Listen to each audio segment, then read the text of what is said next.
This episode is sponsored by Cohesity. Cyber resilience isn't just about getting systems back online. It's about keeping your business operating when disruption strikes. That's the idea behind the Minimum Viable Company, or MVC, a trusted operating core for recovery. Cohesity built the MVC to help organizations identify the essential applications, data, people, and processes required to serve customers, maintain communication, protect revenue, and meet critical obligations. By restoring this trusted operating core first, organizations can reduce downtime, accelerate recovery, and maintain continuity while broader restoration efforts continue.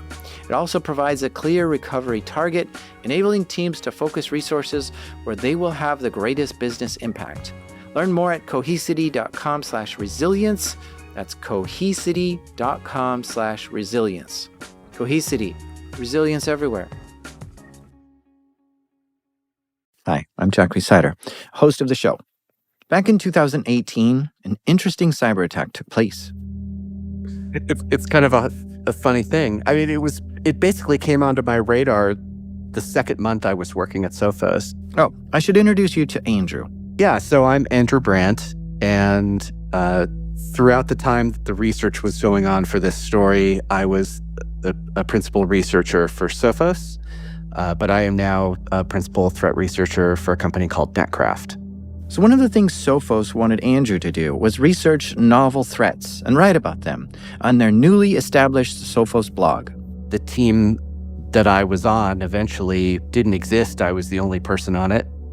And one of the analysts reached out to me through the company chat and said, "Hey, I've got a great story for some really cool research. I'd like to write it up and have you publish it on the blog and do some edits on it."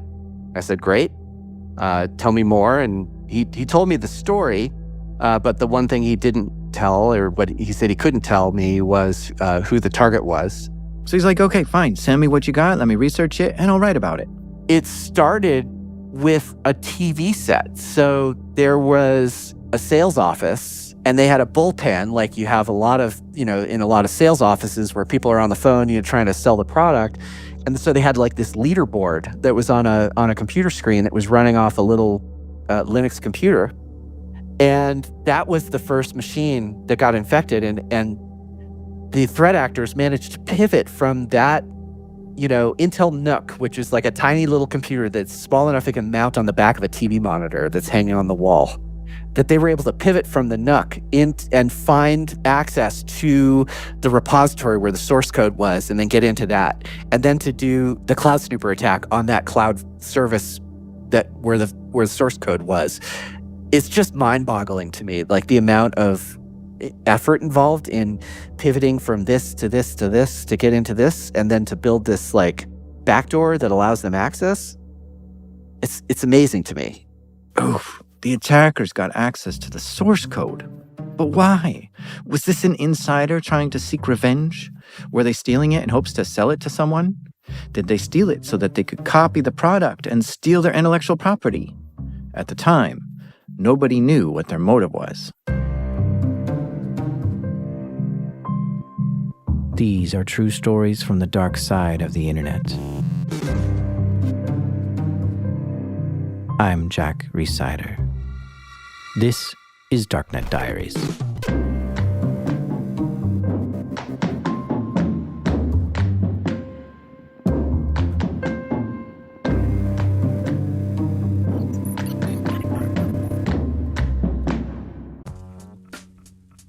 This episode is sponsored by Delete Me. Have you ever thought, I should really be doing something to protect myself from stalkers, scammers, and hackers, but you're not sure what? Here's what you should do. Go to www.joindeleteme.com/darknetdiaries and enter code DD20, and you'll get 20% off Delete Me. And a few years ago, I signed up, and Delete Me got busy scouring the internet for my name and gave me reports on what they found and deleted stuff. Take control of your data and keep your private life private by signing up for Delete Me. Now at a special discount for my listeners, get 20% off your Delete Me plan when you go to www.joindeleteme.com/darknetdiaries and use promo code DD20 at checkout. The only way to get 20% off is to go to www.joindeleteme.com/ darknetdiaries and enter code DD20 at checkout. That's www.joindeleteme.com/darknetdiaries, code DD20.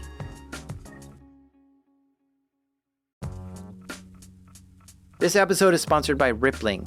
These days, you can chat with AI about almost any business problem, but only Rippling AI is built to solve them. That's because Rippling is the only AI built on your live global workforce data, giving you full visibility into your business and the ability to take action with AI that executes across departments. Say you want to retain top talent. Just ask Rippling, who are my top performers this year, and instantly receive a workforce report highlighting your best employees with supporting data like comp ratios, performance reviews, and engagement metrics. Rippling AI can turn these insights into proposed retention strategies, including a recommended 10% spot bonus for top performers. So don't settle for AI that's all talk. Head to rippling.ai/darknet and get AI that turns insight into action. That's Rippling, spelled Rippling. Rippling.ai/darknet. Sign up for your exclusive access today. So hackers broke into a company and copied the source code for that product. So we managed InfoSec there for a while, and candidly too, it was the type of network that was, in the process of being brought over to a kind of set standard. This is Craig. He helped clean up the intrusion. So my name is Craig Jones. I'm the Chief Security Officer of Ontinue, but several years ago, I was actually the Senior Director of Information Security inside Sophos. I mean, if you don't know Sophos, we're a UK-based cybersecurity provider that has everything from kind of EDR, MDR, through into firewall products. And at the time, they had 3 different firewall products, one being CyberRoam, the other one being a German-based firewall provider, and the new Sophos firewall product. So essentially, they were collapsing 2 products into one, and the new one being Sophos firewall. Yeah, Sophos' main product is their firewall. This is a network device that will act as a wall between a protected network and an unprotected one. Out of the box, nothing is allowed to pass. You have to tell it exactly what you want to allow through, because the point of a firewall is to stop unwanted traffic from coming into your network. And believe me, there's a lot of unwanted traffic that's always trying to get into our networks. And in 2014, they bought another company called CyberRoam, which was also making an interesting security product. That product, we were flattening that product to make it into something else. Like CyberRoam was very much purchased to be the development house for the new Sophos firewall product. There's some super hot developers there. And it was this newly acquired CyberRoam network, which was the victim of this attack. Someone had gotten into CyberRoam and was looking for their source code and found it for one of their products, which Craig and his team had to go clean up that intrusion. There's some really cool stuff that those actors did. There were several points when I sat down and thought, damn, these guys really know what they're doing. I think for me, there was one where they'd actually attempted to intrude the network in several different ways. Mostly at the same time. And what was really interesting about it is we could tell that there were 2 or 3 actors working together in different consoles. And one of the things they did, which was kind of funny actually, was that they'd gotten hold of a secure shell key, and one had obviously copied it, and another person was trying to type in the password for it. And we could tell in the logs that they were mistyping the password, And, the person who'd obviously taken the key had obviously tried to relay onto another person, and they were mistyping this thing. And it was kind of crazy. You immediately knew then that this wasn't just like a dude. This was a serious operation. The attackers had really unique methods for getting in, not methods that were publicly known at the time. Super sneaky and crafty ways to get into a network. And they got in through multiple ways. And then when they got in, they were able to move laterally in really unique ways too. So unique that the Sophos team had no idea that stuff was even possible. It was like exploiting bugs in the way AWS handles identity. One problem, though, is that they didn't have enough monitoring at first to know exactly what these hackers saw or took. They assumed because they got access to the repository with the source code that they took the source code, but they were unsure. So they had to enable a lot more logging and monitoring to fully eradicate them from the CyberRoam network. Andrew wrote this attack up because it was so interesting and new and published it on the Sophos blog, but didn't say who the target was. Yeah. So, flash forward. 2 years go by. It's now 2020.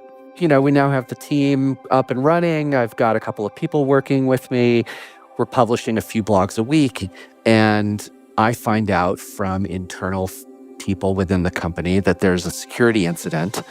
And the security incident started with a tech support call where someone sent an email to their support technician and said, hey, my firewall is showing this URL in the user interface, and I didn't put it there, and I don't know why it's there. It sounds like a minor problem at the surface. This firewall had a configuration which showed what IPs are allowed to access it and manage it and configure it. And a strange URL was showing up in that list of IPs. It didn't make any sense as to why it was there or why anyone would ever even put it there. So the Sophos has a firewall called the XG firewall. At this point, it was just called the XG firewall. And the firewall has its own operating system. It's running a version of Linux in it. It has a UI that's running on the front of it so that you can manage it. At the same time, someone outside of Sophos submitted a bug into Sophos for this same issue. I think it was April 21st. We actually had an external bug bounty report as a SQLi injection. And what's kind of weird about it was, I remember the user actually claiming to be from Australia, but they had a Chinese name, Now, at the time, we didn't have amazing telemetry from any of the Sophos firewalls. We had kind of base telemetry, which gave you it was really designed for product managers to understand what features that, users were using. So they understood where to put their kind of limited resource time into, right? So we had that, and we had a really good idea of where all of the serial numbers for these devices sat and their IP addresses associated to it. So it's always kind of interesting to correlate the IP with the intended location of the researcher. So we got a researcher's device. It's one that had never been turned on before, which was pretty suspicious. It had never been registered. It was a serial number that just come from a web trial of a VM. And we found the IP actually related back to Changdao in China. Okay, odd. Someone from China with a trial license of the Sophos firewall found this bug and reported it to Sophos? And Sophos did, in fact, pay the bug bounty for this. It was about $10,000, I think. Someone got paid a pretty penny for reporting this bug to Sophos at almost the exact same time that they were seeing it being exploited by devices in the wild. Strange timing. We called it Asnarok. So the team investigated this bug further. It was present in the front-end web user interface of the firewall. To configure this firewall, you can use a browser and access it that way. Well, the web UI of this firewall had a SQL injection vulnerability in it. Basically, in one of the form fields of the firewall, like maybe the username field or something, an attacker could enter in some commands there, which would glitch out the user input handling mechanism of the firewall and allow the attacker to inject their own commands into the database of the firewall where the configuration sat. And this was a really bad bug for Sophos to discover. Their devices are supposed to be blocking hackers from getting into the network, yet it's the vulnerable device which is allowing hackers into it? This is not good at all. And they found that essentially every firewall that was facing the public internet was affected by this bug. These firewalls weren't just vulnerable.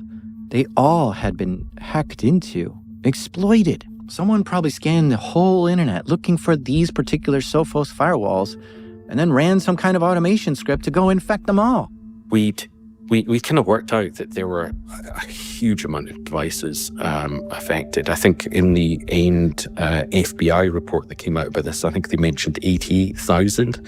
I'd hazard a guess it was probably more, Hot dog, 80,000 Sophos firewalls hacked into. But just because someone put a URL in place where it shouldn't be, that's not all that damaging just by itself. So the team investigated what that URL did, and that's when they started to panic. The URL would trigger a GET request in order to update the Sophos firewall itself. But what was really weird about it is that it was a wget to a domain called sophosfirewallupdate.com. And Sophos didn't own that domain. So it tried to blend in like it was supposed to be there, and it fooled many of the people even at Sophos who just figured the update domains changed. But my goodness, this meant suddenly 80,000 firewalls were looking somewhere else for updates and not to Sophos?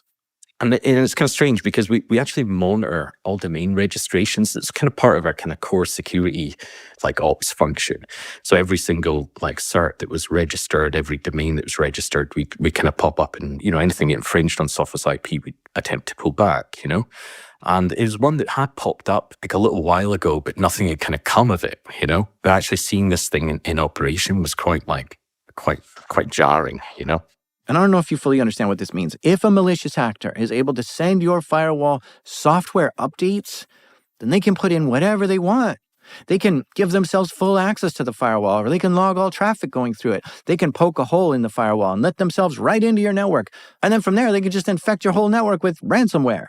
The thing that is supposed to block unwanted traffic is no longer blocking anything if the attacker wants it that way. Not only that, Sophos was worried that they had lost capability to update any of their firewalls properly. Yeah, so effectively, what they could do, I mean, the truth is anything, but what they really were after was system configuration and passwords. Now, I've always suspected that this was something that they expected to run quietly, for them to kind of pull that configuration, the passwords quietly, and then for them to kind of delete any presence they ever had on those firewalls. And then for them to have a really easy and simple access campaign. Sheesh, so the attackers took copies of the configurations from the firewalls and then passwords from it? This was a pretty darn scary event for the Sophos team to handle. So it was very much like an incredibly tense situation where we first up had to get a hold of one of these devices. We set multiple teams up to work out what happened, and to really do some in-depth incident response on this. We're incredibly lucky. We had the entire arm of like Sophos Labs to help us kind of reverse engineer this stuff. Okay, step 1, fix the bug that made these things vulnerable. And step 2 is get the bug fix on as many firewalls as soon as possible. They were able to complete step 1 pretty quick, but step 2 was a little bit more tricky. If you buy a firewall, whether for your home or a large enterprise, typically you've got to update it yourself, just like how you have to do your own software updates on your phone or computer. And Sophos firewalls are no different. The customers are the ones who have to issue updates for this thing. But to Sophos, this was too critical of a bug to try to tell 80,000 customers, go update your firewalls. Because I'm just guessing that like less than 50% of them would do it in the first month. There's just not enough time, or it's not a high enough priority for them to fix it. So Sophos decided to do something they've never done before. They pushed out a hotfix to these firewalls. A hotfix is like a little software patch that can run in real time, and they can live update all the firewalls remotely with these hotfixes. It doesn't require the firewall to reboot to be enabled. And they felt like they had analyzed the attack and figured out exactly how the threat actors were, leveraging their access, and they closed those loopholes with the hotfix. This was the first time Sophos ever issued a hotfix to one of their customers' devices. Now, they had built the facility to do hotfixes, and they had not really used them before this. So there had been no real reason to do it. But I think they had built in the capability to do these hotfixes, anticipating that there might be an opportunity to use it if there was something that was a real problem. And it was fortunate that they had rolled this out in the previous firmware update that, just before this attack had taken place. Yeah, I think this is a really big deal. Like, it makes me wonder if there's language in the small print of the terms of service that says Sophos reserves the right to make configuration changes to your firewall or update it whenever they want. I think that's what's important as well. Is like, this isn't something that's just kind of done. And it's not something that's done willy-nilly, And you're right. I mean, it does feel kind of offensive, someone coming in and tampering with my stuff, But effectively, it's written into the EULA, like the end user license agreement. And candidly, you kind of need this. And I think that's where a lot of firewall providers actually fail, is the fact that they rely on end users to patch everything. And candidly, so many firewalls are just bought and they never updated, you know? Gosh, I really don't know where I stand on this. I was a firewall admin for my previous employer for 10 years. Those Cisco firewalls were my babies. I knew everything about them and would review every single change that ever took place on them. And I don't think I would like it if Cisco just decided to patch them one day without my consent. Like some were in hospitals that were mission critical, and some hadn't been patched for years because they were so finicky, and any change to them would just make them wig out and crash. And when I had to update them, I wouldn't do them all at once in one big swoop.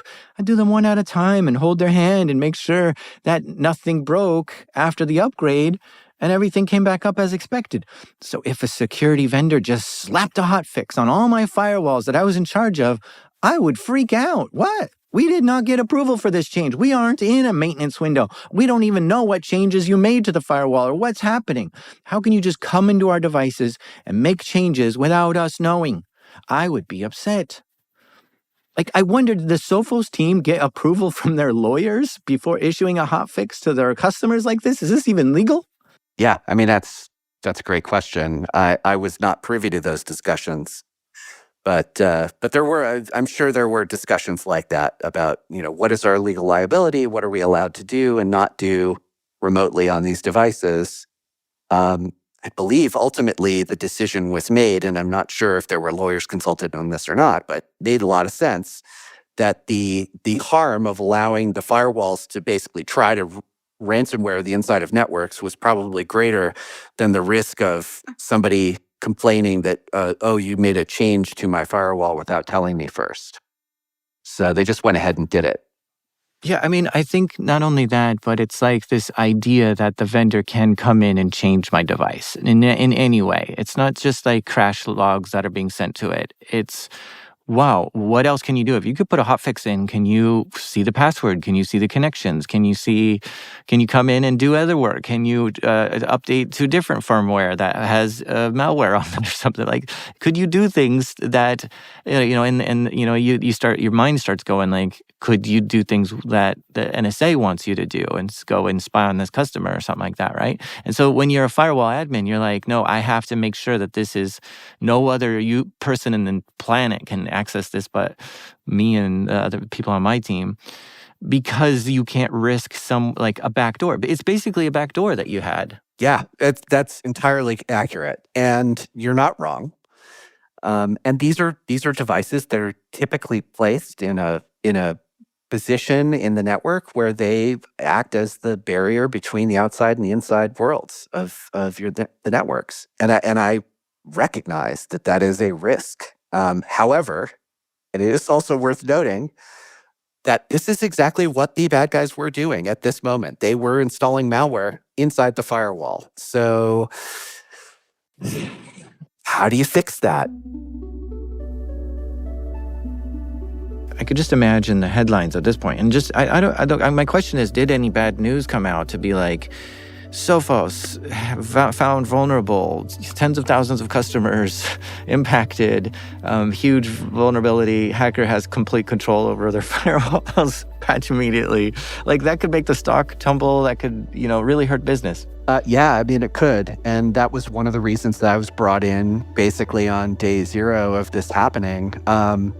The company realized that they had a potential public relations nightmare on their hands, and they needed to communicate as openly and as forthrightly as possible everything that they knew and everything that they were doing to fix it.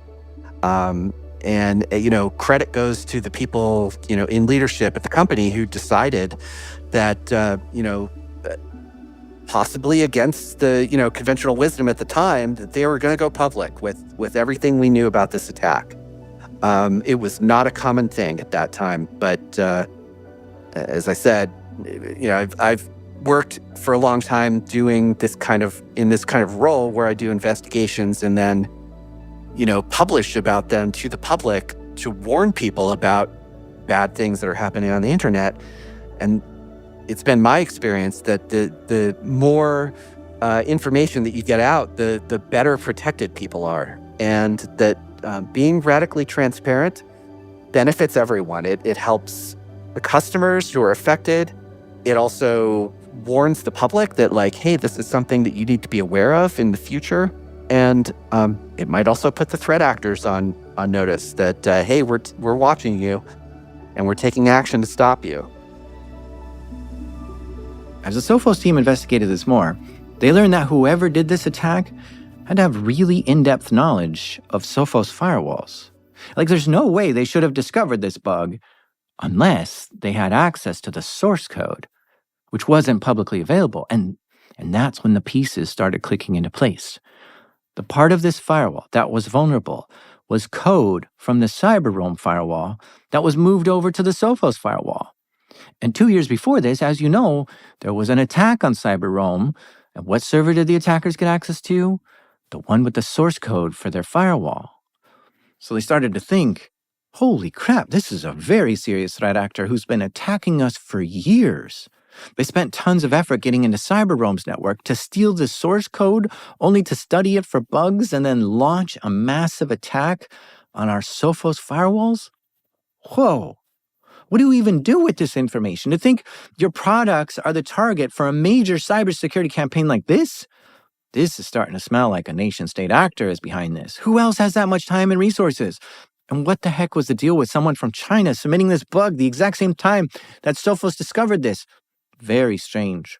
One of the things that we've been kind of working on, but even before this situation, was, pulling in our telemetry or firewall telemetry, the kind of basic telemetry I was talking about earlier, into Splunk. And I remember talking to Mark, who was just this amazing Splunk engineer in my team. Like I said, well, can we go back on that data? Like, can we find out like when this first started? Because I couldn't quite work out the exact moment in time or the first firewall that was hit by this Asnarok attack. And then I went back, well, how far does that data go back? And then Mark said, well, actually, I think I've got like 3 months worth. So we kind of rolled this thing back 3 months, and there was one single device that had been hit like a month or so beforehand, like sometime in February, if my memory serves me right. And it was just really strange. So it was kind of registered to like a Chinese 163 address, and it sat again in Chengdu. Chengdu, China again? That's where the person who submitted the bug was from. So they took this firewall, and again, this one was running a trial license, which was actually just a software-based firewall running in a virtual machine.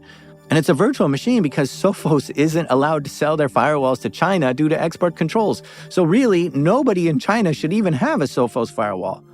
Their suspicion was that the attackers were using this virtual firewall to practice their attacks against, develop them, and then unleash them against the world. Because Sophos has the ability to run in a virtual machine with trial licenses, they can just spin one up real quick, try attacks on it. If they mess up the firewall, they can just reboot it, take it down, and bring a fresh one up in minutes. We found this trial license, and they were kind of all associated to a 163 address and a moniker that we called GBigMao. Okay, interesting. They looked up who registered that trial license, and this gave them an IP address, a username, and an email address. And the username was GBigMao. So now you pivot on that name. What other Sophos products has GBigMao downloaded? We kind of pivoted on him. We found that he actually started to experiment with this database or SQLi injection like a month or so ago. And we kind of found then, looking at his IP address, again, we had phenomenal telemetry here, that he was looking at different knowledge base articles around our kind of previous CVEs, issues. He was looking through our forum system to look at maybe other potential issues or places that he could maybe pivot and work on. Then they took a look at his email address and wondered, has this email address been used anywhere else in the world? So they do some OSINT investigation to see if this email is known anywhere else. And we found that he was an actual firewall researcher, and he published like a number of different like vulnerabilities. We could see him on kind of Linux boards, publishing various different router vulnerabilities up until about 2018. and then he went silent. He'd been really, really busy up until like 2018.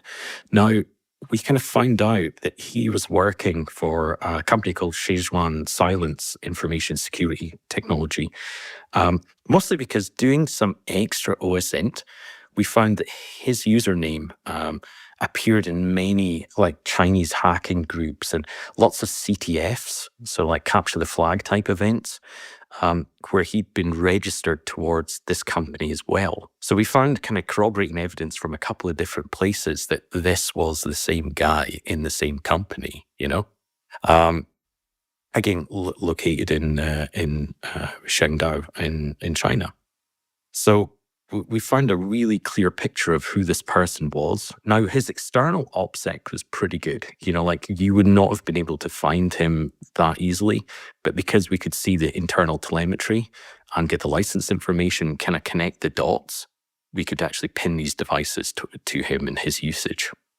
But what we had to do at that point was find out more about these devices that were being used for research. We found that from the limited telemetry that we'd started to gather with the first hotfix, but what we realized is we actually needed more. Like we really needed more detail, faster detail to like a greater depth to understand what these guys were doing. So we developed a kernel implant in-house. A kernel implant. That's a nice way to say it. I guess when the good guys make it, it's called an implant. But if the bad guys were to make it, it would just be called malware.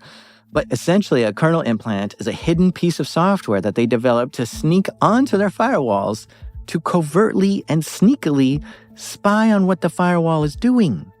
Yeah, so there's a lot of interest within the company. Well, we know that there's these firewalls that have been registered to people who have non-corporate or non-enterprise level email addresses, like free webmail addresses. The firewalls are checking in all from Chengdu.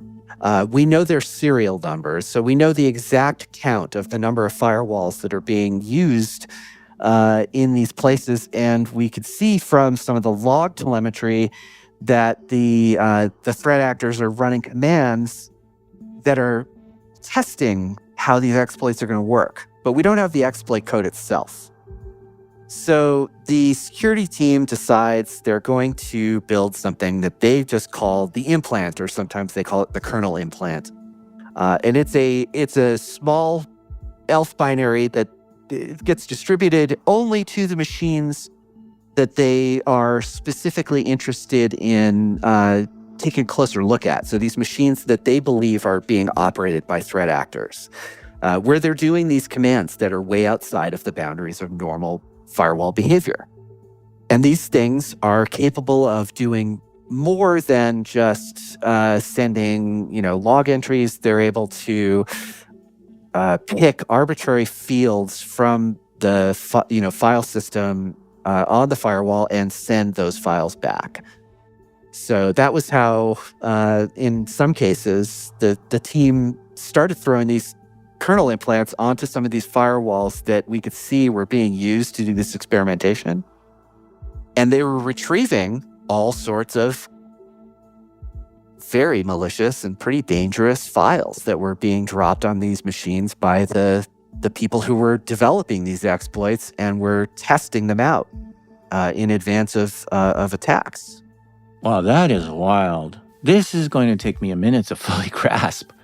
Sophos developed an implant and sneakily put it on one of their customers' devices to essentially spy on them. Is that going too far? To call it malware is kind of a misnomer. I mean, I'm not going to defend the overall argument here, but I will just say that, like, there is nothing malicious about wanting to know what someone who is doing malicious things with your product is doing. It's kind of it's an ethical gray area. I've got to caveat this with, we only ever deployed this to devices where we would be absolutely certain that they were a threat actor device, There's and that not just threat actor controlled, but threat actor owned. Like, this is where they're doing their research. Exactly. So number one, like we never deployed it to any properly licensed devices. The second part is like we only ever deployed it to Chinese devices.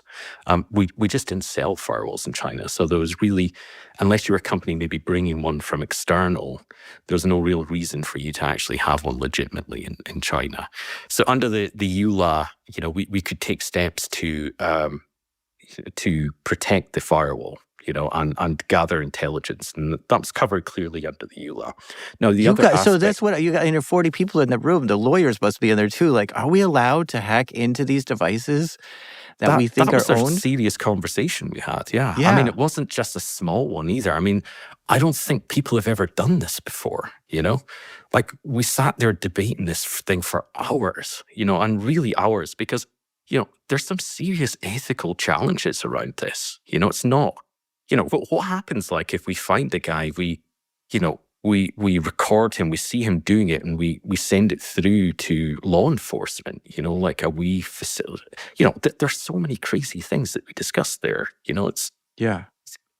It's a conversation that I never thought in my entire career that I would have, I mean, candidly too, I never thought legitimately in my entire career that I'd ever deploy a kernel implant either, But it was certainly interesting, Well, I've never heard of a security vendor doing anything like this. Adding in stealthy secret implants to spy on their users? In my opinion, spyware is malware. And gosh, before hearing all this, I would have said that is going too far. But now I'm not sure. My ethics are really being challenged here.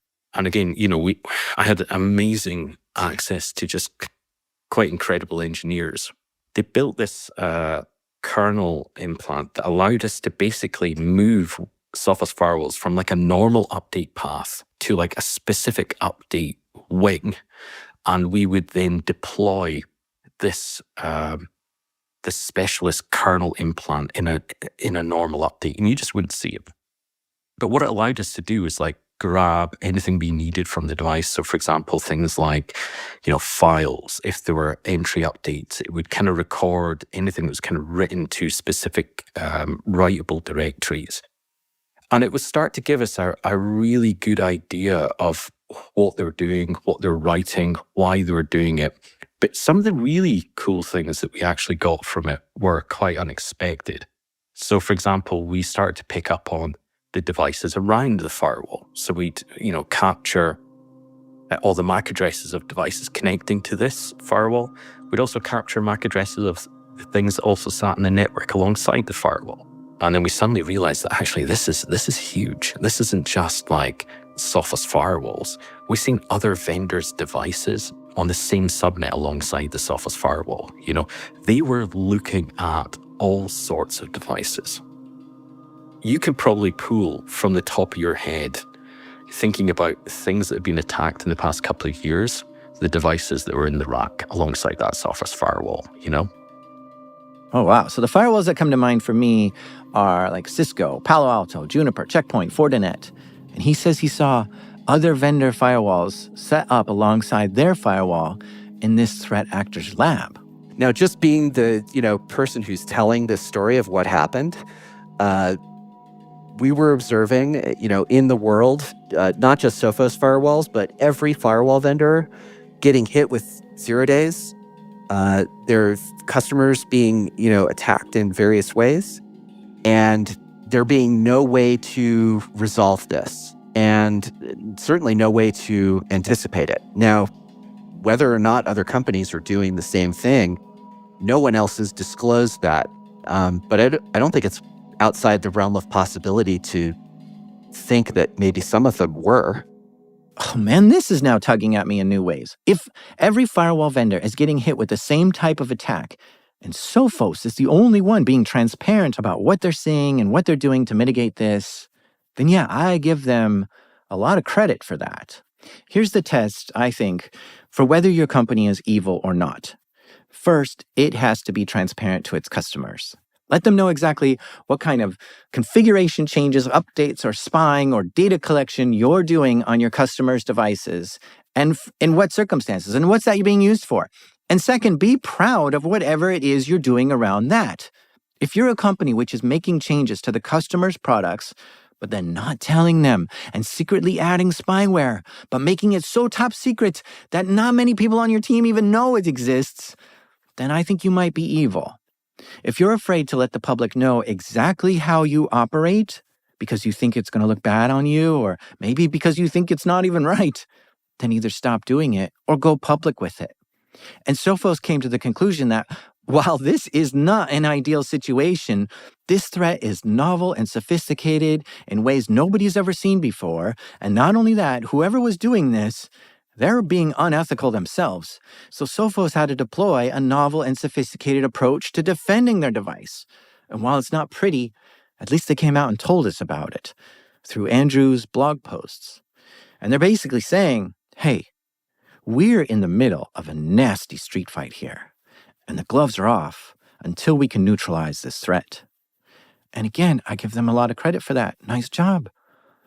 So at the same time, they were developing this implant to eavesdrop on the hackers. They were also in the process of studying those domains which were found in the exploited firewalls. The hackers pointed all the firewalls to 2 domains to get updates from, which were not owned by Sophos. Yeah, well, there was sophosfirewallupdate.com and sophosproductupdate.com, which were registered at different registrars and hosted in different IP spaces. But because they both had Sophos in the name and they were part of this attack, Sophos went to ICANN and did the domain name seizure process on those domains so that they could pull those down and start to... They wanted to sinkhole the domains and see what was connecting into them. How do you seize a domain? Well, with lawyers and money, and it's a really serious thing. Like attending court in Delaware, I think it was. Remotely, because at the time, don't forget that this is the thick of COVID. Geez, that's another thing that's wild to me. The fact that you can take over someone else's domain if you can prove that you're the one who's the rightful owner of it or should be owning it. But they gave enough reasons to the courts, who then demanded that the domain registrar give Sophos control of the hackers' malicious domains. The server used by the threat actor actually sat in the Netherlands, and it was one of these bulletproof hosting providers.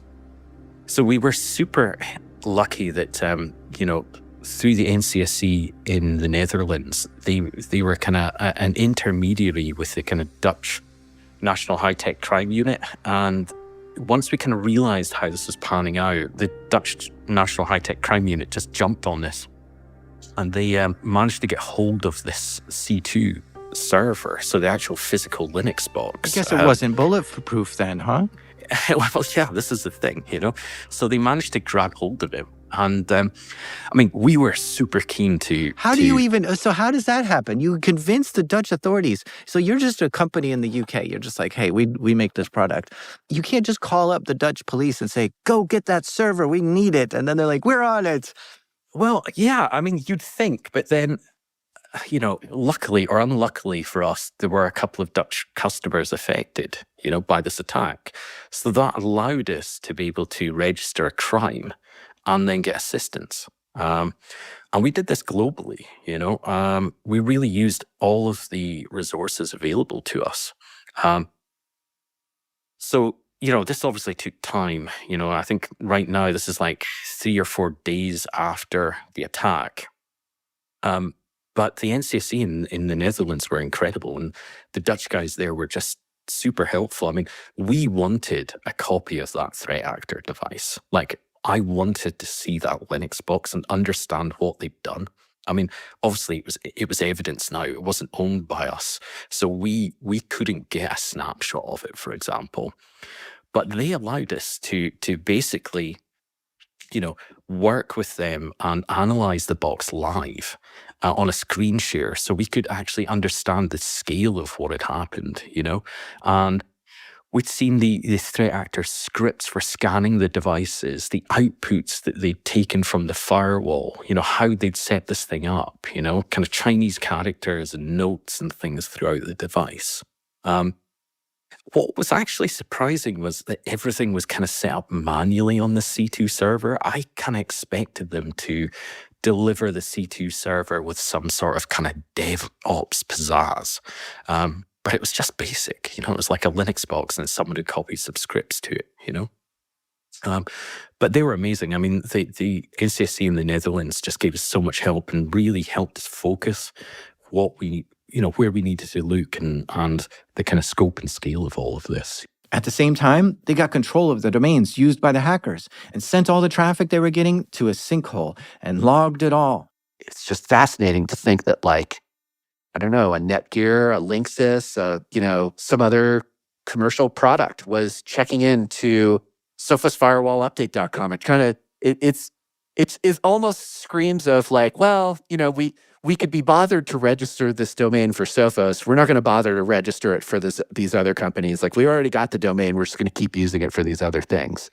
I couldn't find a single article by Linksys mentioning any of this. Nothing at all. Netgear put out an advisory saying a Chinese threat actor is attacking their products. However, they say they are not aware of any Netgear devices being exploited out in the wild. Which, if they don't have any telemetry from their customers' products, then yeah, of course they're not going to know if any devices are being exploited. And that's what's challenging me here. Should the firewall vendor be collecting logs off its customers' devices in order to better understand what devices are actively being exploited? Or should that be the responsibility of the customer? In many organizations, they have their own security logs and even a team to monitor those logs to look for threats. But things like Netgear and Linksys are typically home devices, and it's very rare for people in their own homes to be monitoring their logs looking for threats. I looked it up. Netgear actually does quite a lot of analytic collection from their customers' devices. They collect IP addresses, geolocation, how often you use the firewall, what you use the hardware for, what channels your Wi-Fi is set to, and what devices are connected to it. It's surprising with all that analytics collected that they didn't spot a single device being exploited by these threat actors. And this is what frustrates me. When my home router is sending all kinds of logs to another company, like what devices are connected to my router? Really? I hate that. I want the devices in my home to be private and not sending tons of data to somewhere without me even knowing. Because if Netgear has that data, then it's likely a lot of other people have it too. But then they also registered for the kill switch. They registered Ragnarok from Asgard, right? And Ragnarok, of course, is the Norse mythology end of world myth. And it was fascinating that that was how they, used that nomenclature and that language behind it. Because by this point, we already had some folks who were using Marvel characters, superhero names in their user accounts that they were using for downloading these firewalls. So we had a guy who used the handle of T Stark, who was involved in some of the exploit development and had registered a bunch of these virtual firewalls. And now we're seeing, this is the time frame when the TV series Loki came out and when the Thor Ragnarok movie had come out as well. And it's just fascinating to imagine that these guys who were doing this stuff saw themselves as some kind of, superheroes, or maybe they just like put themselves in the shoes of like that maybe they're just, maybe they're like up there with gods and that they can, engage in, a hammer that can throw lightning from a distance at an enemy. Just fascinating to think about. So this is why Sophos called this particular exploit Asnarok, a combination of the words Asgard and Ragnarok. And all these efforts on their side paid off. The implant gave them incredible insight into how these attackers were developing their exploits, and were able to write fixes for the next exploits before the attackers could even launch them, which is incredible to be in the hacker's machine watching them in order to be one step ahead of them. Whew. Good job, Sophos. This looks to be a pretty hairy threat actor that you're dealing with. But little did everyone know, that was just round one. We're going to take a quick ad break, but stay with us because round two gets even hairier. This episode is brought to you by Black Hills Information Security, trusted by the cybersecurity community for nearly 20 years. Need a pen test or 24/7 monitoring from their active SOC team? Or maybe you're ready for continuous pen testing to keep your systems battle ready. Black Hills InfoSec can take care of it all. And if you want to learn how they do it, check out Anti-Siphon Training. It's built for people who really want to hone their skills, from SOC analyst tools and methodologies to setting traps and running deception operations. AI is changing cybersecurity right now. Defenders use it, attackers use it, and that's why Anti-Siphon Training is hosting their free AI Security Summit on August 14th. Join experienced practitioners as they share practical lessons, real-world experiences, and insights into how AI is changing cybersecurity. And because you're one of my listeners, they've got a little something extra waiting for you at blackhillsinfosec.com/darknet. The website you need to go to is blackhillsinfosec.com/darknet. Yeah, so that kind of wraps up round one. You identified, you fixed, you cleared, you found all the ones that didn't get fixed, fixed those, and took down the whole infrastructure that was doing it. Done. That's patched like permanently, 100%. There's nothing that no customer has that's not patched. We're good. Yeah. So everything I've just described to you happened over 4 days, which is just... Yeah, when you think about it, I mean, it's insane. It's basically one of the largest, widest incident response operations on Earth. And we did it in 4 days. Wow. And I still think about it now. I mean, it's like a crazy situation. But we were lucky with an amazing team. It was, things aligned, Amazing. That's got to be one of those 4 days that is permanently in your head, like a light bulb experience of work. Like a lot of people I bring on the show and I say, tell me about the worst day of your life. And would you say that that's probably it?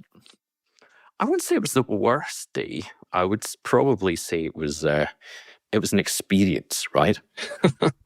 I mean, I remember thinking at the time, oh my God, this just can't get any worse, and every time we'd kind of look at this, there'd be something else. Or, I remember as these devices were checking into telemetry, we'd just see the number of affected devices grow. And I remember feeling like just this gut-wrenching feeling of like, oh.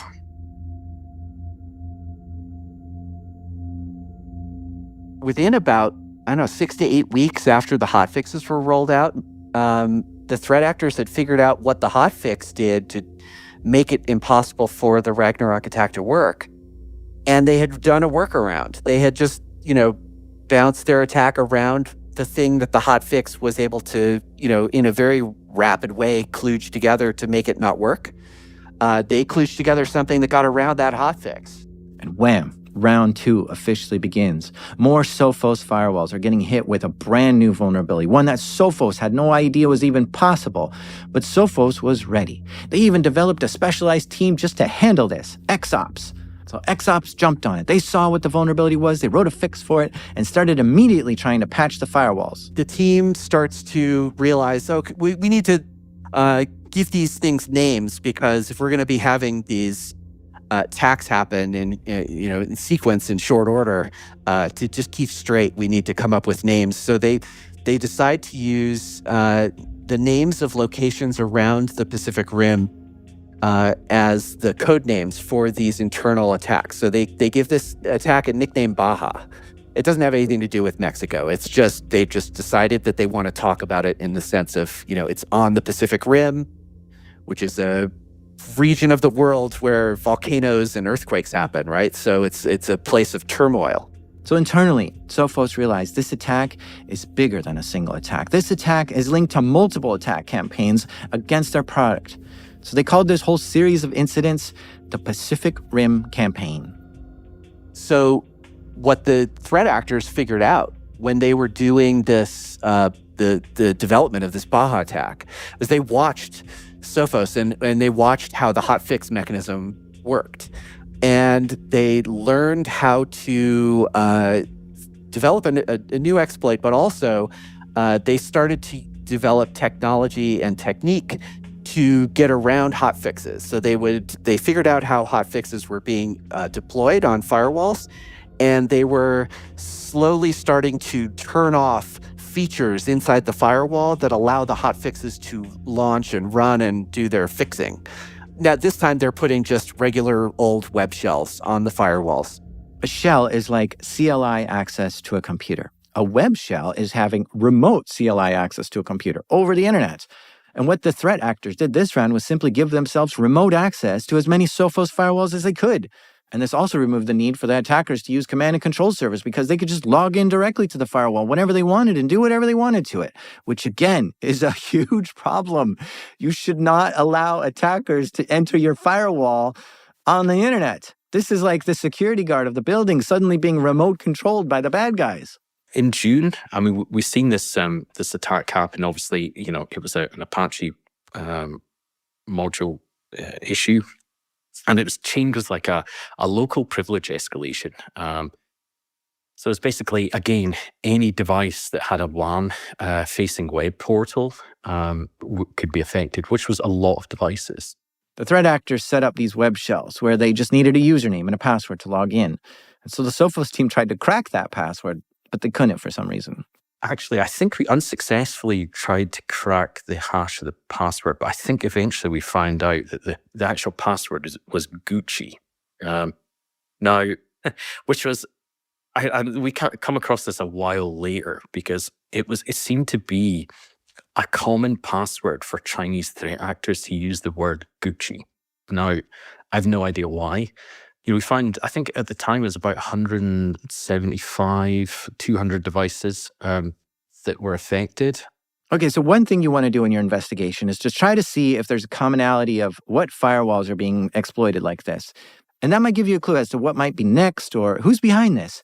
So they start looking to see where these firewalls exist in the world and for which customers. Yeah, so this one was very much targeted. The first attack was very much a spray and pray type attack. This was specific devices around the kind of Asia Pacific area. I think, like Taiwan, Pakistan, places like Philippines, very much targeted, completely different to the first attack. And, we kind of found that, this one had delivered payloads that had been used in kind of earlier attacks as well. So again, to Linux shell script. So we were able to kind of connect it back to a specific actor. We obviously seen these specific files and hashes on the device that we've been tracking.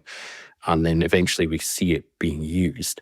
Now, what was kind of interesting about the way that we developed these is that we kind of see them starting to work. Now, obviously, they'd be working during Chinese hours, they work 9 to 5, and, we'd see them with amazing OPSEC externally, but the OPSEC they had on the box was atrocious. So they would be, for example, working with crash dumps, and you could set up this Sophos firewall that if you ever had a kernel crash or a crash of any sort, it would email you the crash logs to your email address. Well, these guys would use their personal email addresses.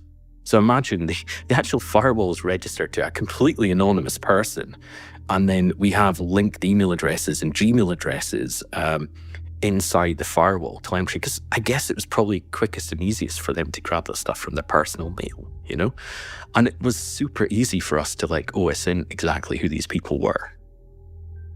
They start looking back in time at the telemetry that they collected, and they discover that this was another bug that someone had submitted a bug bounty for and gotten payout on.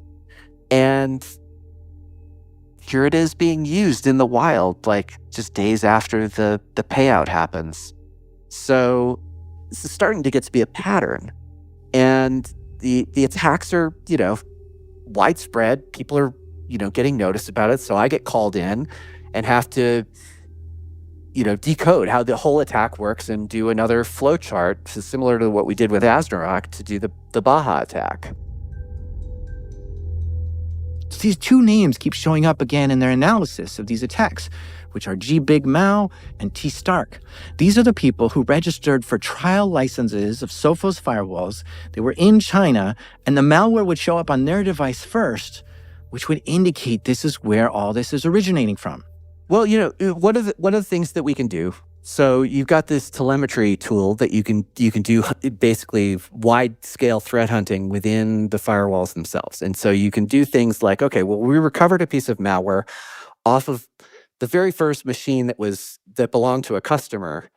Let's see where else this malware exists on, the universe of firewalls that are out there. And that was how they found T-Stark. So T-Stark's firewall was the first one where they found a copy of not just the same malware, but like the binary identical, like the actual same file on this guy's firewall. It had been there for 2 months. So he'd been experimenting with this piece of malware while the ASRock attack was happening. He was basically planning the next one. Like in the middle of us dealing with the aftermath, they were already developing the exploit and building out the payload for that attack. And then the other thing that was really interesting was that we found a bunch of other stuff on this T-Stark guy's firewall.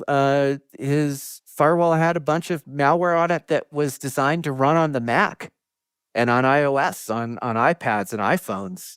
And there is no conceivable reason why there would be like a Mac executable on inside of a Sophos firewall. There's no reason for that. So that was an interesting find, and we didn't really understand what that was being used for, why that was there until much later. Yeah, what was that? So this all happened in June. Starting around August, September, Sophos had started to communicate with other companies in the field, some of whom did forensic analysis, for post-attack analysis for their customers. And one of these companies is called Velexity. And Velexity reached out to Sophos because they had a customer with Sophos firewalls, and they were called in to do the investigation on the Baja attack. And they had also discovered Mac OS and iOS software in their firewall. And Velexity came to Sophos and said, "Hey, guys, why is this here?" We had no idea. But it turned out, so Velexity had figured out that the threat actors who were dropping these pieces of software on the Sophos firewalls that they were investigating, that the owners of those firewalls were operating a charity that supports the Uyghur diaspora.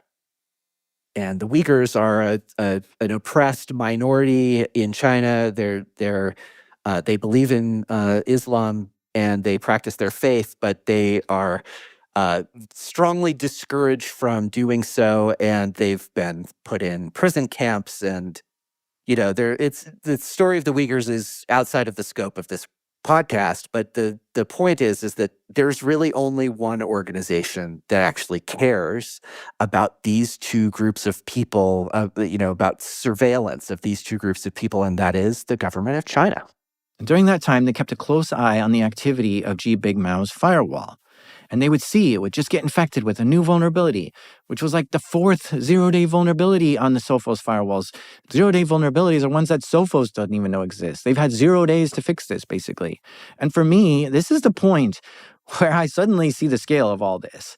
The first attack was scary already, but 4 0 days on a security device discovered and leveraged by the same threat actor? That is a lot of time and resources put into finding ways to attack Sophos products. This isn't just a group of kids or even some kind of cyber criminal which is focused on making money.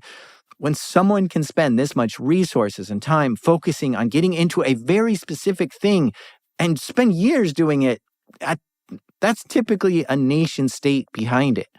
The skills and patience were so impressive here, which meant Sophos had a lot of work ahead of them to fix this. Absolutely. You can imagine like the amount of work that this spins up, like, and the way that it kind of balloons out of control. Like as you discover that, more and more pieces of the open source code base that you're using are being exploited in different ways. Who has time for all of that? Like if all you're doing is just fixing these patches, like that could be a full-time job. But you're also supposed to be building out a product that has new features and response to customer requests and all other things. So yeah, at a certain point, it just becomes oppressive. Like the amount of patching that you have to do and the analysis involved in that, and fixing the firewall takes just as much QA. It takes time to build things that don't break, and These are critical. I don't want to say they're critical infrastructure, but they're protecting critical infrastructure. Yeah, I mean, in reality, we're at that point that, the Sophos firewall itself needed some hardening. I mean, that part's fairly clear. There was an internal mission going on where dev resources have been pivoted to try and harden certain elements of the operating system and web portal to really help us. That web portal. I tell you, man, that the more ports you have open, the more vulnerable you are. And if you have a web portal, you're going to have a million different ways to mess with that thing. And You are. when I was a firewall admin, I was very adamant about zero exposure to the internet. No SSH port, no web portal, nothing is allowed.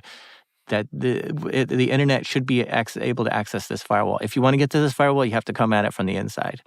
Exactly. And I wish every firewall admin acted like you, Jack. But in reality, we had people who just put the firewall on the internet and they put the web portal out there. Now, there was some legitimacy around putting your web portal out there because you had the admin portal, which is separate to the web portal. And the web portal was where users picked up SSL profiles and things like that.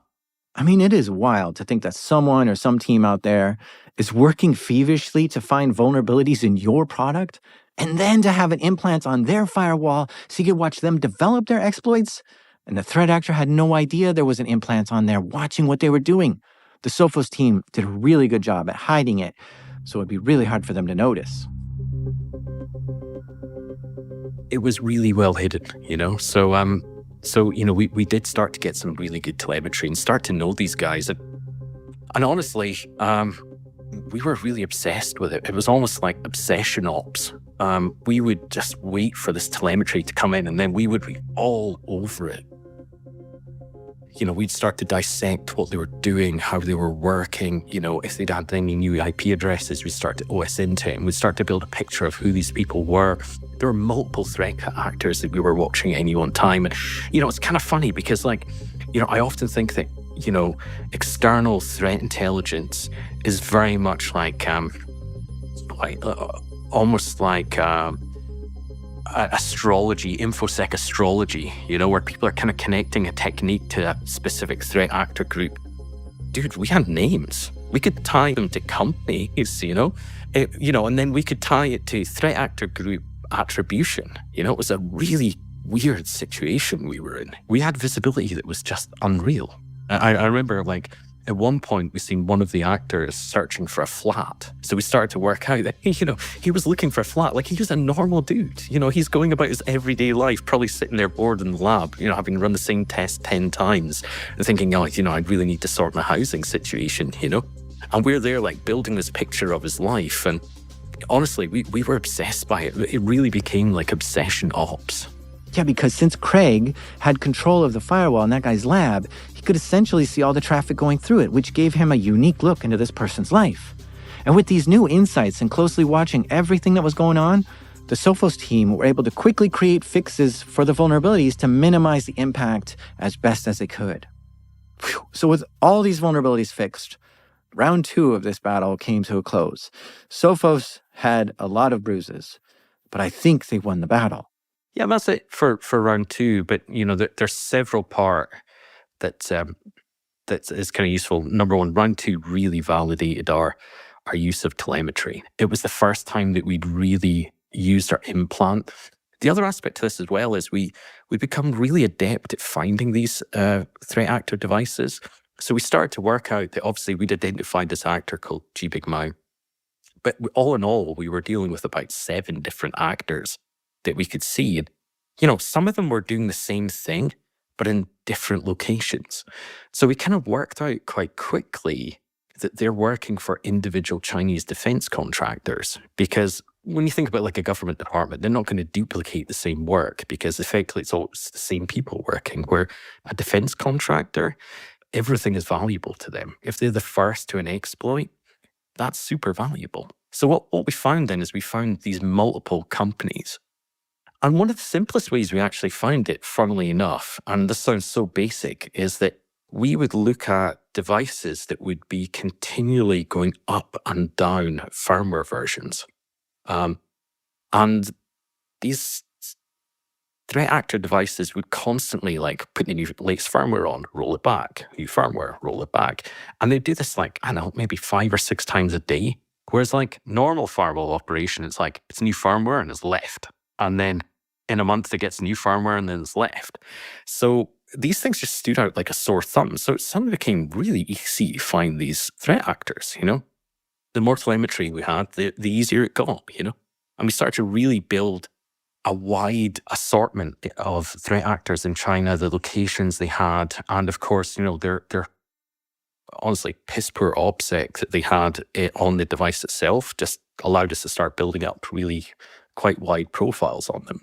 And over this period, we would start to like really get an idea of how they were targeting things. And it was very much like seeing them do something, build an attack, know that this was coming, and having to wait for it to be deployed, you know? I mean, if we went and pre-patched the devices continually, they would have noticed. They would know that the game was up, you know? So we kind of waited to understand what was happening, would wait for the first indication of deployment of whatever they were doing. I kind of run and patch it almost immediately, you know? So we had like probably one of the craziest like forward-going threat intelligence. Oh, that's crazy. Threat intelligence is simply the understanding of what threats you will face or have faced. This is why I think it's really great having records of all attacks that your company has ever seen, because it's incredibly valuable at helping you defend against future attacks. But in Sophos' case, they knew exactly what threat was coming next and were 100% prepared for it the moment it would be seen. That's really slick. That's threat intelligence that's on a whole new level. But even after 2 huge rounds of attacks against Sophos firewalls and discovering 4 zero-day exploits on them, the war wasn't over. The threat actors continued to develop more and more exploits for Sophos firewalls. Yeah, over time, the threat actors were they were targeting specific organizations or specific groups.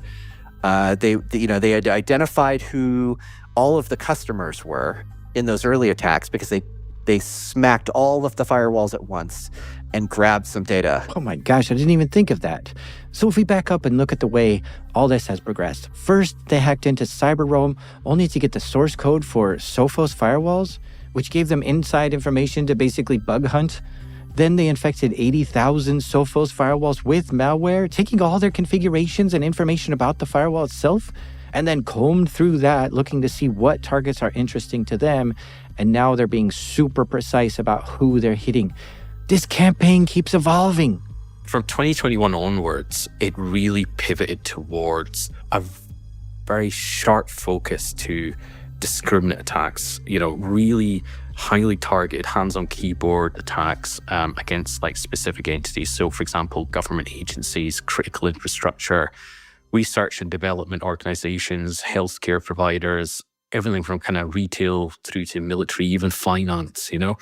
And again, all focused in the APAC region.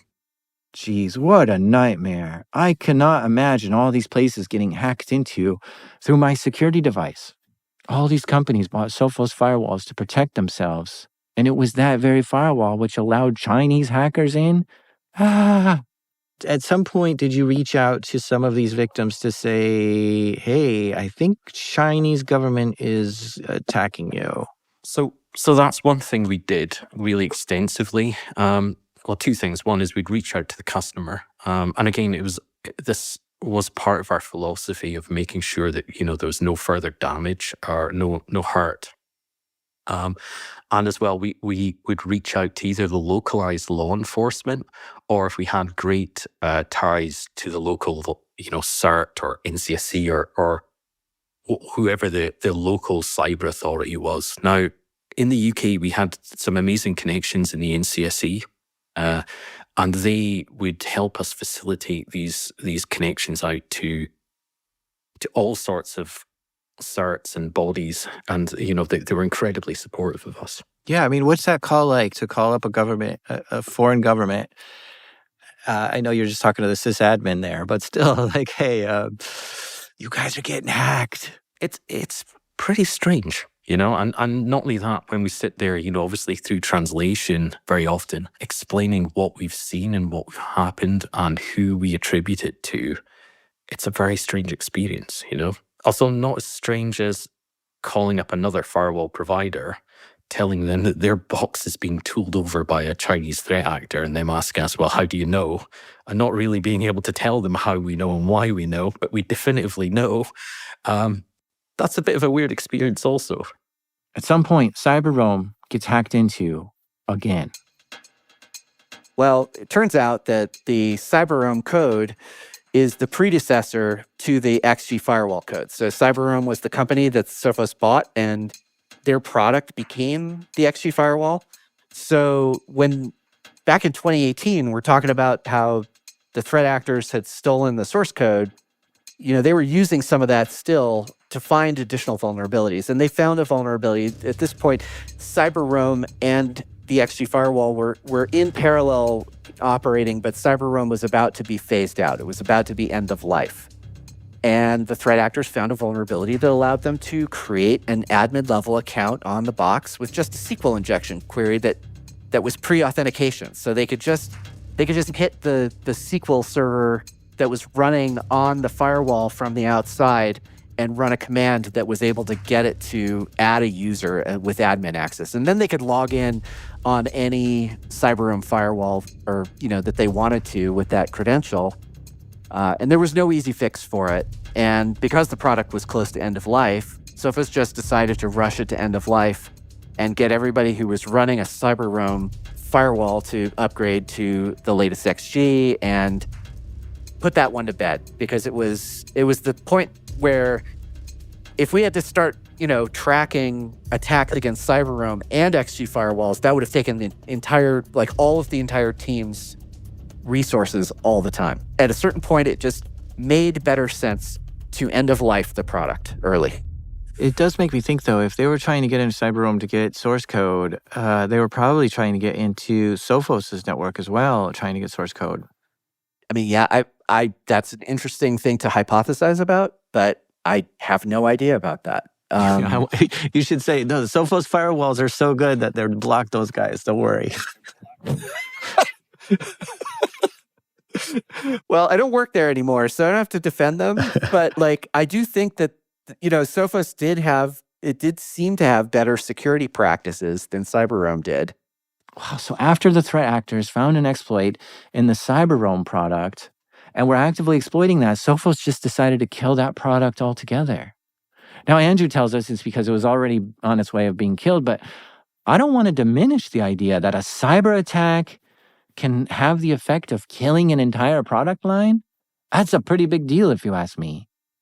Anyway, somehow the French authorities investigated the CyberRoam intrusion and publicly announced that the attack was carried out by APT-31, which is a Chinese state-sponsored hacker group. So yeah, if it wasn't clear by now, it should be. The Chinese government and military are the ones who are behind this attack campaign known as Pacific Rim, which has been going on for years at this point. We started to see these actors working on more and more attack types, especially T. Stark. We found him working on a rootkit at the time. It was called libxselinux.so, and we managed to capture it from his device. And it was like a customized userland rootkit. So that was actually a real win for us. I remember feeling like, okay, yeah, we've really got a great view of what's happening on these devices here now. Now, we managed to grab these devices from the T-Start device, but a week later then, he's got a completely new injection there, a new vulnerability in WebAssembly, and it's kind of unknown to us. And effectively, what he was doing was he was in this WebAssembly vulnerability, he was injecting an iframe into the proxy as things move through there. And we found that this thing, I think it was about 2 weeks or so after we found it, had actually been deployed in Tibet. Now, we found this on this device in Tibet for an organization that was basically providing support to Tibetan exiles. So, he basically moved from 10 days to deployment. Yeah, and I can't remember which I don't know who said it. I feel like a president said something like, a business isn't going to be able to take fire from like a Scud missile or a rocket launch. And so we can't expect them to be able to take on attacks, cyber attacks from nation state actors as well. And at this point, you're starting to feel confident that this is a nation state attack on your company and at this point there's 5 or 6 different 0 days that they've discovered on you. I mean, that's got to be some of the most heart-wrenching, gut-sinking feelings to say, okay, I don't know how we're going to ever stop this attack. This might go on forever. Like what is your response to this mentally?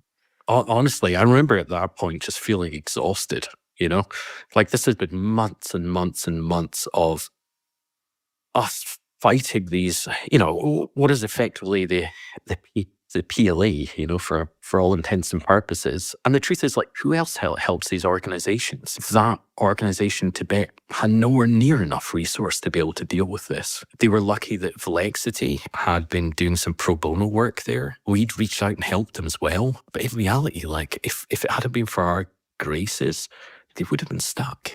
And it really comes down to this weird intersection on the internet of lawlessness. Like there's just so many areas that just are not covered with anyone. I mean, in the UK, we have the Serious Organised Crimes Unit, and we have the NCSC who protects us. In the US, have the FBI and the NSA, and many countries just don't have anything. And this is the part that actually surprised me the most. Like, who do these people call to? We felt like heroes, but in reality, like, who are we to deal with this? We're kind of woefully underqualified to deal with a threat actor at that level. I mean, this felt like almost a military operation. Yeah. Suddenly your war room doesn't feel so up to snuff, right? Like you're like, man, we're nowhere compared to their war room.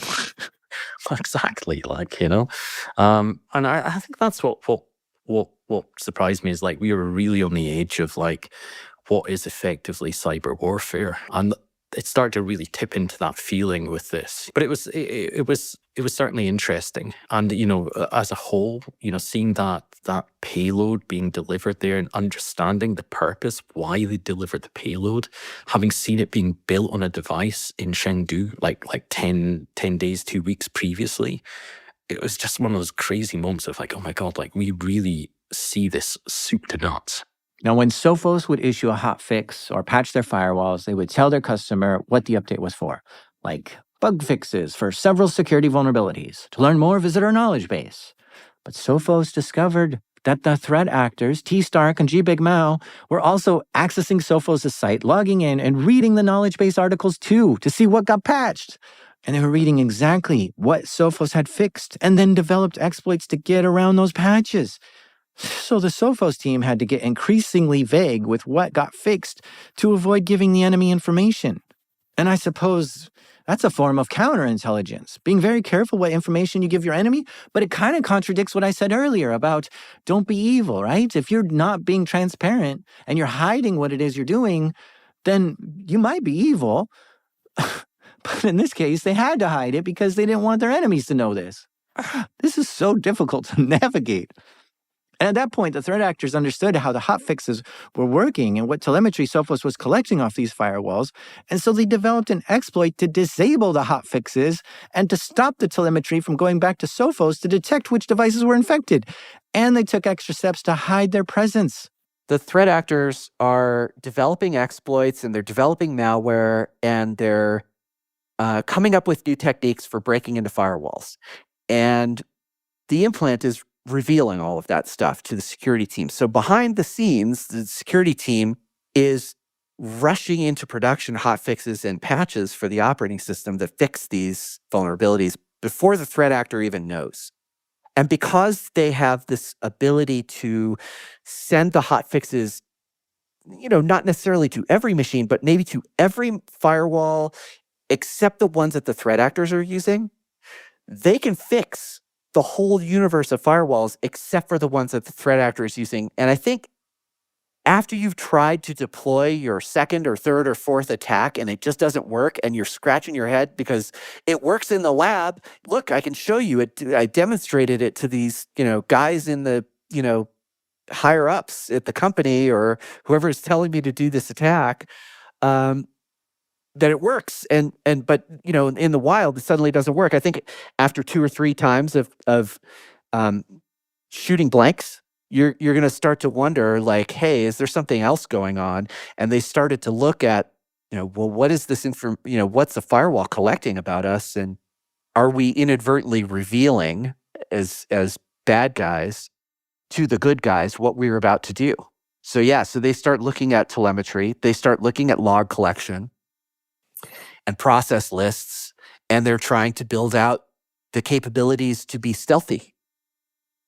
It's maybe distracting them from building custom malware or developing new exploits, but they have to spend a little bit of energy on, it puts them on the back foot. And for the first time, I think this is like one of the cases where you can say, yeah, there were some challenges and we had some bad days early on, but we're forcing the threat actors to have to make moves to counter us. And actually, that feels pretty good. This story just goes on and on. There was another rootkit found. This is rootkit number 4, libsophos.so. Yeah. So libsophos was the very custom rootkit. It was able to, and again, deleting logs, hiding its presence on the machine, trying to do everything as stealthy as possible, low volume of outbound communication, and persistence. They're experimenting with everything, and they've been. It seems to me that the threat actors have been given carte blanche to just try and experiment with all sorts of different things. So during this period, from late 2020 to the end of 2022, we're seeing a huge variety of different payloads, of exploits. It's bad. It's bad out there. Like it's kind of like the Wild West, and you never know where something's going to come from. At some point, they saw the threat actor was trying to develop a UEFI bootkit.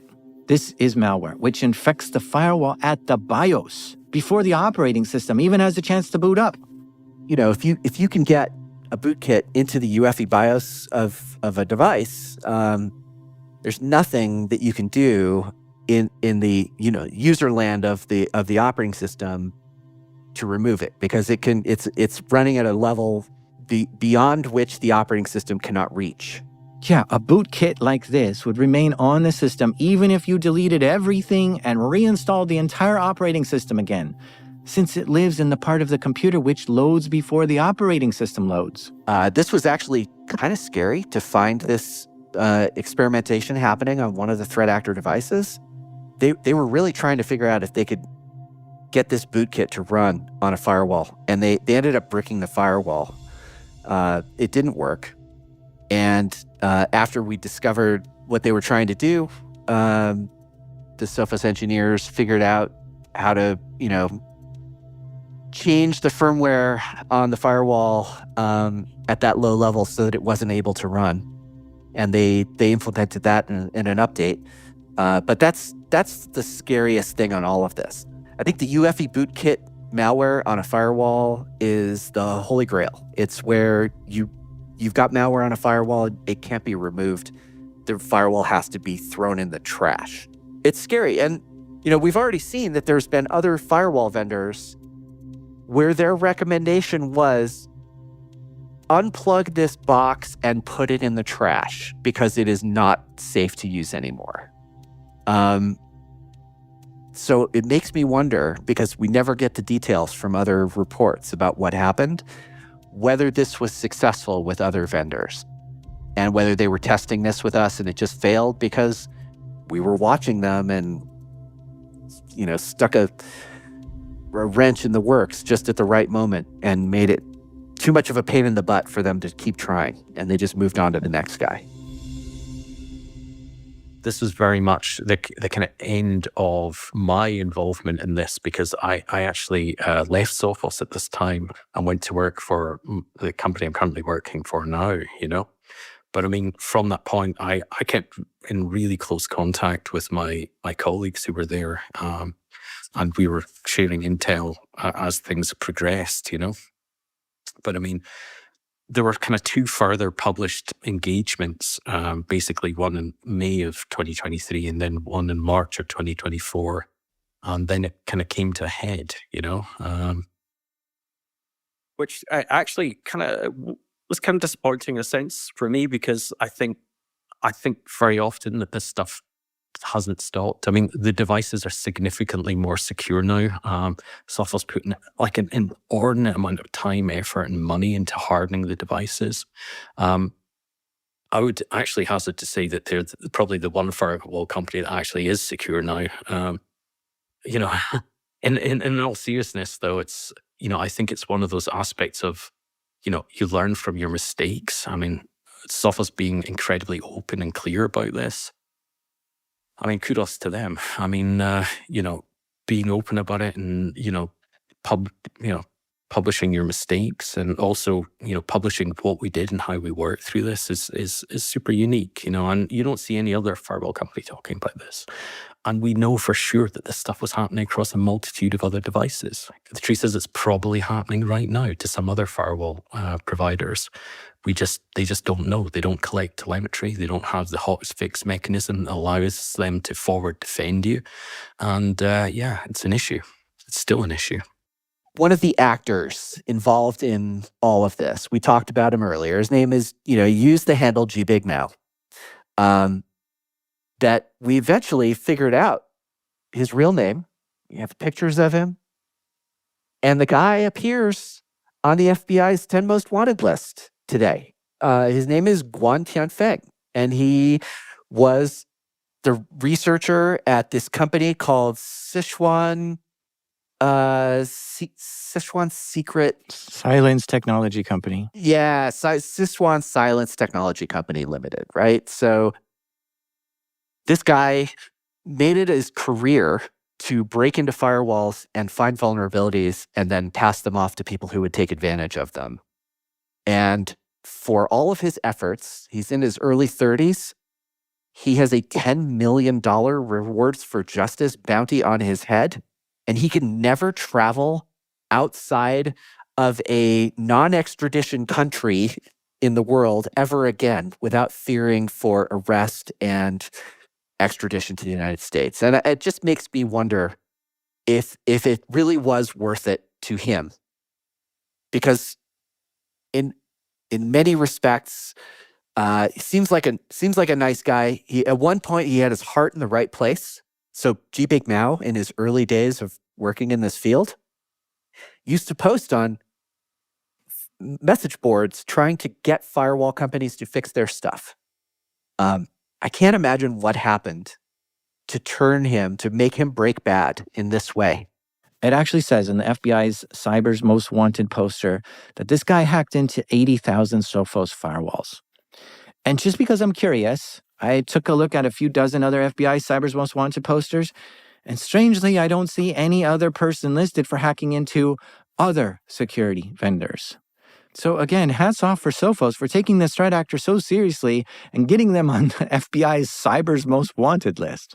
The story, as we published it, finishes in 2024, not because the attack stopped, but because at a certain point, you just got to put a pin in it and say, we're going to stop here, because if we keep talking about this, it never ends, because the attacks have continued ever since. Nothing has stopped. And if there's anything to be said about this, is that the cadence has picked up. It has broadened its scope. We're seeing every security company in the industry in various ways targeted in very similar ways.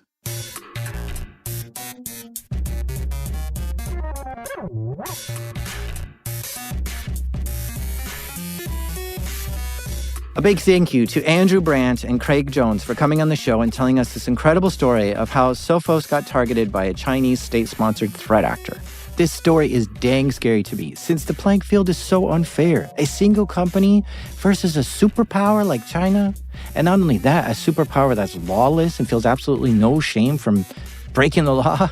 You think that after their main guy was arrested by the FBI, they'd pull back and maybe apologize, but no, they increased their efforts and are hitting harder than ever against so many security vendors too. Hey, I really want you to become a premium subscriber to Darknet Diaries. All I'm asking is for you to buy me a cup of coffee once a month. This is my full-time job. This is how I make a living. If I suddenly stop making this show, would you be sad? If so, then you probably find it valuable, and I hope you support things that you find valuable. If you become a premium subscriber, you get ad-free episodes, bonus episodes, and coming up later this year is a new podcast I'll be releasing, and you'll be the first to listen to it because it'll only be available to premium subscribers for a while. So please visit plus.darknetdiaries.com to support the show. Thanks. This episode was created by me, the lead firewall offender, Jack Resider. Our editor is the Port Knocker, Tristan Ledger. Mixing done by Proximity Sound, and our intro music is by the mysterious Breakmaster Cylinder.